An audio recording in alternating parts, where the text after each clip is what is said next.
It's not uncommon to find Robert Tointon on a construction site. But we only have 3 pieces left. Over the last 42 years, he has been on the leading edge of growth in Colorado. Well, somewhere or another we need to come up with... And he is still there as the president of Phelps Tointon Incorporated. Phelps Tointon owns and operates several construction companies, including Rocky Mountain Pre-Stress. They precast concrete pieces that fit together to make buildings. In this case, they are making a parking deck. How you doing? Good. Bob Josh. Tointon. Tointon, nice to meet you. I'm Josh Millhollow. Hi, It's Josh. Robert Tointon's attention to detail and recognition of his employees that have made this company such a success. He took the time to crawl down this big ladder into the bottom of this hole. While I was down there, there was a laborer working down there, and he shook that guy's hand.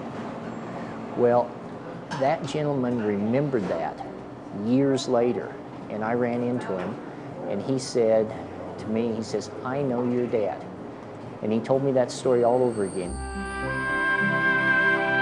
Tointon learned that kind of personal contact and kindness during a childhood split between Kansas and Oregon. It was at Kansas State University that Tointon met his wife Betty during a campaign for class officer. They were married shortly after graduation. She, of course, has been very supportive, and where I did devote more than probably I should have to my job, why, she did a great job of raising 2 fine sons. After a short time in the Air Force, Tointon moved to Colorado as a field engineer for a nuclear missile site. In 1963, he decided he wanted to stay in Colorado, so he went for an interview with Joe Phelps at Hansel Phelps Construction Company. It's amazing how much dialogue can flow between 2 ex-farm boys committed to success through organized effort. 2 hours later, at 7, we were still going strong. We were finally interrupted by a hungry wife who was, at least later, willing to concede what everyone in this room knows, that Bob Tointon has a highly developed ability to focus on whatever business is at hand. He had that ability then, and he has it today. Tointon focused on landing major projects for the small Greeley company, like construction of the Kodak plant in Windsor. During that period of time that we were working at Kodak, in about a 3-year period of time, we tripled in size. And I did a lot of hiring. I did a lot of interviewing.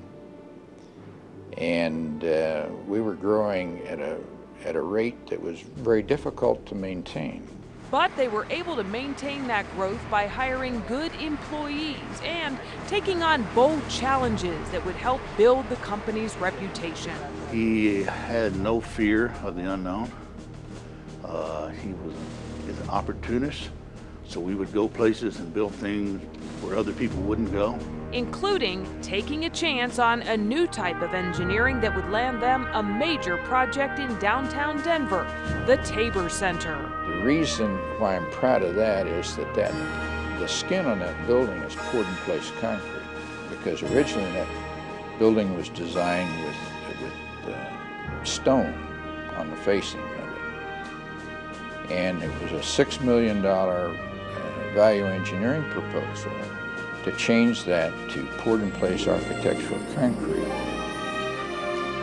Now, most contractors would not have taken that risk. In 1989, Joe Phelps and Robert Tointon spun 2 divisions out of the original Hansel Phelps to create Phelps Tointon Incorporated. But anyway, what do I have this afternoon? And for the last 14 years, Robert Tointon has brought the same high expectations to that company. Business philosophy is based upon integrity, doing a good job, exceeding customers' expectations. And in the construction business, doing work on time is a key part of it. Tointon says when he is done with the construction business, he will have his next career all lined up. He plans to become a cattle rancher. I don't plan to ever retire, and that I would be very frightened to wake up in the morning and wonder what it was that I was going to do.